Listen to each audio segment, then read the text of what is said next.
اعوذ باللہ من الشیطان الرجیم بسم اللہ الرحمن الرحیم تلک الرسل فضلنا بعضهم علی بعض۔ یہاں سے تیسرے پارے کی ابتدا ہے۔ سورہ بقرہ میں تشریعی احکام کے ساتھ ساتھ نبوت اور رسالت کا موضوع بھی بیان ہوا ہے۔ دوسرے پارے کے اختتام میں خود رب ذوالجلال نے نبی علیہ الصلاۃ والسلام کی رسالت کی گواہی دی۔ تلک آیات اللہ نتلوہا علیک بالحق وَإِنَّكَ لَمِنَ الْمُرْسَلِينَ، بے شک آپ ان پیغمبروں میں سے ہے جو رسول بنا کر بھیجے گئے ہیں۔ تیسرے پارے کے آغاز میں ان فضائل اور مراتب کا ذکر ہے جو بعض انبیاء اکرام علیہم الصلاۃ والسلام کو عطا کیے گئے۔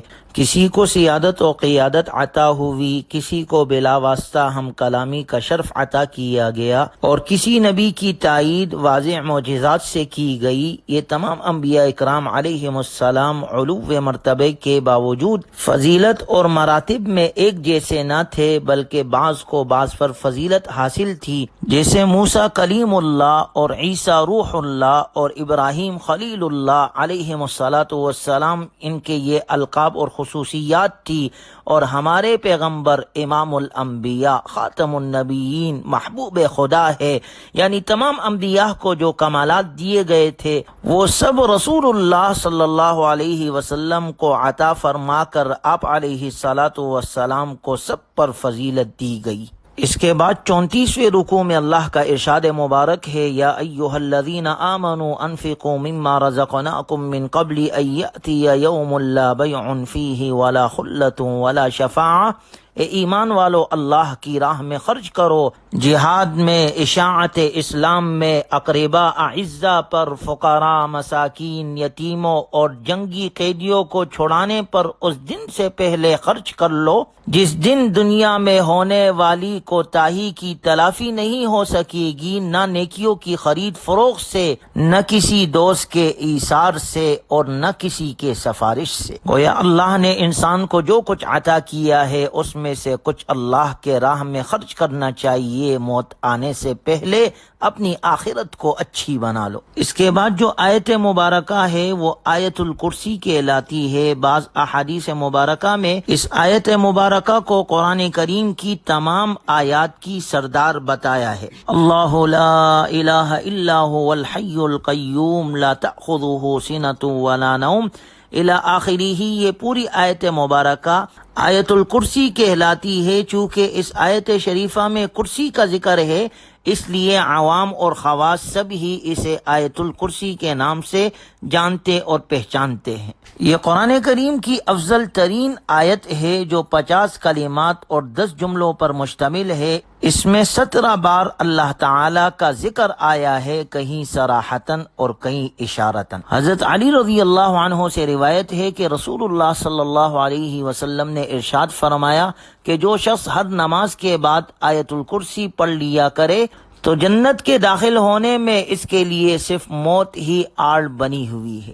ہر فرض نماز کے بعد اور سونے سے پہلے اور گھر کو شیاطینی اثرات سے پاک کرنے کے لیے اس آیت کا پڑھنا مستحب ہے۔ گویا حفاظت کے لیے یہ بہترین عمل ہے، لہذا آیت الکرسی کے پڑھنے کا اہتمام کرنا چاہیے، جو قرآن کریم کی سب سے افضل ترین آیت مبارکہ ہے۔ اگلی آیت مبارکہ میں اللہ کا ارشاد ہے، لا اکراہ فی الدین، کہ دین قبول کرنے کے معاملے میں کوئی جبر نہیں۔ ہدایت اور گمراہی کا فرق واضح ہو چکا ہے۔ اب جو کوئی شیطان کا انکار کر دے اور اللہ پر ایمان لے آئے تو اس نے ایسا مضبوط حلقہ تام لیا جو کبھی ٹوٹنے والا نہیں، اور اللہ خوب سننے والا اور خوب جاننے والا ہے۔ یعنی اس آیت مبارکہ کے ذریعے سے حکم دیا گیا ہے کہ تم کسی کو ایمان قبول کرنے پر ہرگز مجبور نہ کرو، کیونکہ ایمان ایک نظریہ ہے اور نظریہ کبھی بھی کسی پر مسلط نہیں کیا جا سکتا، وہ تو دلائل سے، دلائل میں غور و فکر سے اور افہام اور تفہیم سے خود بخود دل میں اترتا ہے۔ جب ایمان اور کفر، ہدایت اور ضلالت کا فرق واضح ہو چکا ہے تو اب جبر کی اور زبردستی کی ضرورت ہی کیا ہے؟ جس کی عقل تعصب سے پاک ہوگی اور جسے فطرت سلیمہ سے نوازا گیا ہوگا وہ خود بخود دین میں داخل ہو جائے گا۔ یہ دعویٰ باطل ہے کہ اسلام تلوار سے پہلا ہے۔ ایمان قبول کرنے والوں کو تو یقیناً جبر اور تشدد کا سامنا کرنا پڑا ہے، لیکن محض ایمان قبول نہ کرنے کی وجہ سے کسی ایک فرد پر بھی تشدد نہیں کیا گیا۔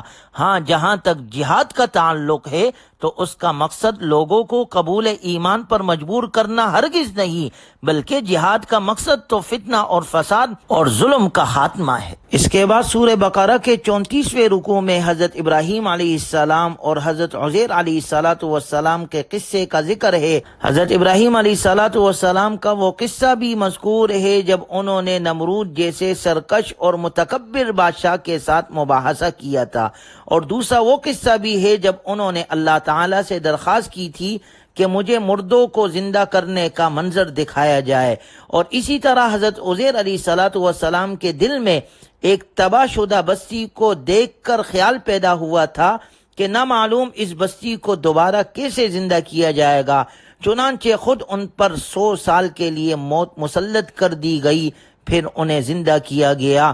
تو اس رکوع میں اللہ تعالیٰ نے ان 3 واقعات کا ذکر کیا ہے، جس کا تعلق بعد الموت یعنی موت کے بعد کی زندگی کے ساتھ ہے کہ مؤمن اس پر ایمان رکھتا ہے کہ موت کے بعد بھی ایک زندگی ہے، اور وہی حقیقی اور ہمیشہ ہمیشہ کی زندگی ہے۔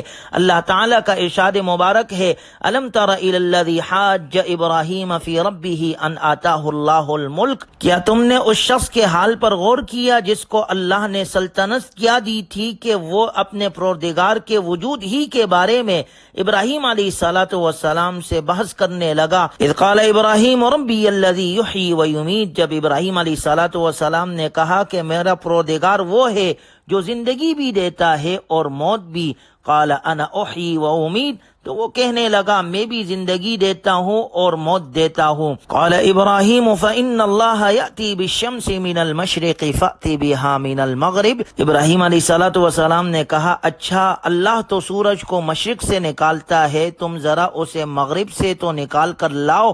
فبہت الذی کفر، اس پر وہ کافر متحیر اور لاجواب ہو کر رہ گیا۔ واللہ لا یہدی القوم الظالمین، اور اللہ ظالم لوگوں کو ہدایت کی راہ پر چلنے کی توفیق نہیں دیتا۔ اگلی آیت میں حضرت عزیر علیہ السلام کے واقعے کا ذکر ہے، او کالذی مر علی قریۃ وہی خاویۃ علی عروشها قال انا یحیی هذه اللہ بعد موتها فاماته اللہ 100 عام ثم بعثه۔ اللہ کا ارشاد ہے اس شخص کا قصہ یاد کرو جس کا گزر ایک ایسی بستی پر ہوا جس کے مکانات اپنی چھتوں پر گرے پڑے تھے، تو اس نے تعجب سے کہا کہ اس بستی کو ہلاک ہو جانے کے بعد اللہ تعالیٰ کس طرح زندہ کرے گا؟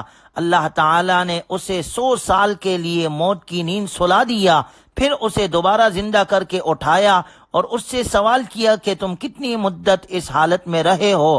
اس نے جواب دیا کہ میں پورا دن یا دن کا کچھ حصہ اس حالت میں رہا ہوں۔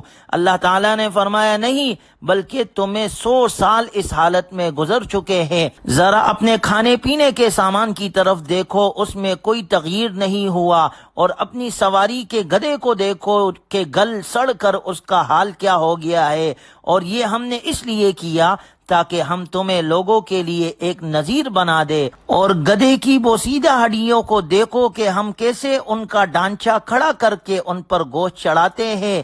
جب یہ ساری حقیقت ان پر واضح ہو گئی تو وہ یہ بول اٹھے ان اللہ علی کل شیء قدیر، کہ مجھے یقین ہے اللہ ہر چیز پر قدرت رکھتا ہے۔ اگلی آیت میں حضرت ابراہیم علیہ السلام کے دوسرے واقعے کا ذکر ہے، وَإِذْ قَالَ إِبْرَاهِيمُ رَبِّ أَرِنِي كَيْفَ تُحْيِي الْمَوْتَى، اور اس واقعے کو بھی یاد کرو جب حضرت ابراہیم علیہ السلام نے عرض کیا کہ میرے پروردگار مجھے دکھائیے کہ آپ مردوں کو کیسے زندہ کرتے ہیں۔